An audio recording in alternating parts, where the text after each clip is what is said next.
एक शाम प्राची टीवी पर सीरियल देख रही होती है, तभी उसकी सास वहाँ आती है। अरे सीरियल में तो ऐसे मग्न है जैसे आज रात का खाना पड़ोसी आकर बनाएंगे। मुझे पता ही नहीं था आपने अपने बेटे की शादी पड़ोस में भी की हुई है। हैं? मतलब? मतलब इस घर में सारा काम बहू ही करती है, आप तो सिर्फ खर्राटे मारती हैं। अच्छा जी, फिलहाल तो तुम आराम फरमा रही हो, चलो जाओ, ये मेरे टीवी देखने का समय है। हाँ, इसीलिए मुझे भगाया जा रहा है। सॉरी, अब तो बिल्कुल नहीं जाऊंगी। प्राची की इस बात पर दोनों सास बहू के बीच टीवी रिमोट के पीछे बच्चों जैसी छीना झपटी शुरू हो जाती है, जिसके बीच श्लोक भी काम से घर वापस आ जाता है। हाँ, आज मेरी चूहे बिल्ली की जोड़ी किस बात पर झगड़ रही है? अरे तेरी बीवी मुझे टीवी नहीं देखने दे रही। अरे तुम्हारी मम्मी मुझे खाना बनाने के लिए फोर्स कर रही है। अरे वाह, ऐसे बेतुके रीजन पर तो बच्चे भी झगड़ा नहीं करते। अरे मुझे कुछ मत बोल, सब इसने ही शुरू किया है। हाँ हाँ, जैसे आपके बहुत दूध की धूली है ना। अरे बस दोनों चुप, प्राची जाओ खाने की तैयारी करो, और माँ तुम छोड़ो, तुम्हें क्या बोलूं, शांति से अपना सीरियल देखो, मुझे दोबारा लड़ने की आवाज सुनाई नहीं देनी चाहिए। ऐसा बोलकर श्लोक वहाँ से चला जाता है, जिसके पीछे पीछे प्राची भी कुछ न कुछ बड़बड़ाते हुए रसोई में चली जाती है। हाँ हाँ, सासू जी को तो कुछ बोलेंगे ही नहीं, बस मुझ पर ही हुक्म चलता है, खाना बनाओ, जैसे मैं इनके घर में खाना बनाने के लिए आई हूँ। इसी तरह शाम बीतती है और रात को श्लोक और प्राची की सास खाना खाकर सोने चले जाते हैं, लेकिन प्राची गुस्से में कुछ खाए बिना काम में ही लगी रहती है। इस घर में किसी को घंटा फिक्र नहीं पड़ता, मैं खाऊं या भूखी रहूं। प्राची कुछ देर के लिए रसोई से बाहर जाती है और जैसे ही वापस आती है तो वहां दूध का भरा ग्लास देखकर हैरान रह जाती है। फिक्र पूरी है, बस दिखाना नहीं है। प्राची दूध पीकर सोने चली जाती है और अगली सुबह एक बार फिर सास बहू का कार्टून नेटवर्क स्टार्ट हो जाता है। ये तुमने ही किया है। अरे अजीब जबरदस्ती है, मैं बोल रही हूँ मैंने कुछ नहीं किया।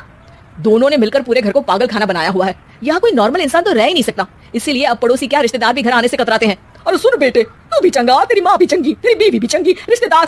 हाँ जी, आपको नहीं पता क्या, गंगाधर ही शक्तिमान है, रिश्तेदार ही। हाँ हाँ, बस समझ गया। कभी जानवरों जैसे लड़ेंगी तो कभी जुगलबंदी करेंगी। भाई मैं आप दोनों के बीच में नहीं फंसना चाहता। सास बहू की इस मनमौजी जोड़ी से परेशान होकर श्लोक अपना सिर खुजलाता वहां से चला जाता है।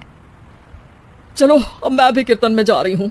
इस पर जैसे ही सास कमरे में अपना पर्स लेने जाती है तो वहां नाश्ते की प्लेट रखी देख मुस्कुराने लगती है और नाश्ता करके घर से बाहर निकलते हुए कुछ पैसे टेबल पर रख जाती है, जिसकी कुछ देर बाद सिलेंडर वाला घर आता है। ओ मोरी मैया, मैं सिलेंडर के बारे में तो बिल्कुल भूल ही गई थी। घर खर्च के सारे पैसे भी मम्मी के पास है और श्लोक से बोला तो उल्टा 4 बात सुनाएंगे। प्राची ये सोच ही रही होती है कि अचानक उसका चेहरा चमक उठता है और वो घर में आकर इधर उधर देखने लगती है। तभी उसकी नजर टेबल पर रखे पैसों पर पड़ती है, जिन्हें वो सिलेंडर वाले को दे देती है। ये सब श्लोक देख लेता है। अच्छा बेटे, इतना बड़ा घोटाला, सबके सामने मैं तेरी दुश्मन और पीठ पीछे तेरी मेरी यारी। इस पर श्लोक एक प्लान बनाता है और शाम को सब एक साथ बैठे होने पर बोलने लगता है। माँ, तुम दोनों की बहुत लड़ाई होती है, इसलिए मैं सोच रहा हूँ कि प्राची को उसके घर छोड़ाऊं, इससे वो भी खुश रहेगी और तुम भी। अचानक श्लोक की ये बात सुनकर सास बहू शौक से उसकी तरफ देखती है। अरे ऐसे कैसे घर छुड़ाओगे, मुझे कहीं नहीं जाना। अरे तुमने बोला नहीं पर मैंने सुन लिया, तुम्हें मम्मी के साथ रहना अच्छा नहीं लगता, मुझे पता है। अरे वाह, अरे जब बहू खुद कुछ काम बोले तो वो तुझे सुनता नहीं, और अब जो इसने बोला ही नहीं वो तू समझ गया। जब उसे नहीं जाना तो फिर जबरदस्ती क्यों कर रहा है? अच्छा, फिर आपको मौसी के घर छोड़ाता हूँ। बस अब आप दोनों एक घर में एक छत के नीचे नहीं रह सकती। मैं इस टॉम एंड जेरी की जोड़ी को और नहीं झेल सकता। है ऐसे कैसे नहीं रह सकते? तुम्हें इतनी दिक्कत है तो तुम्हारा बोरिया बिस्तर पैक कर देती हूँ, लेकिन मम्मी जी कहीं नहीं जाएंगी। बिल्कुल यही सुनना था मुझे।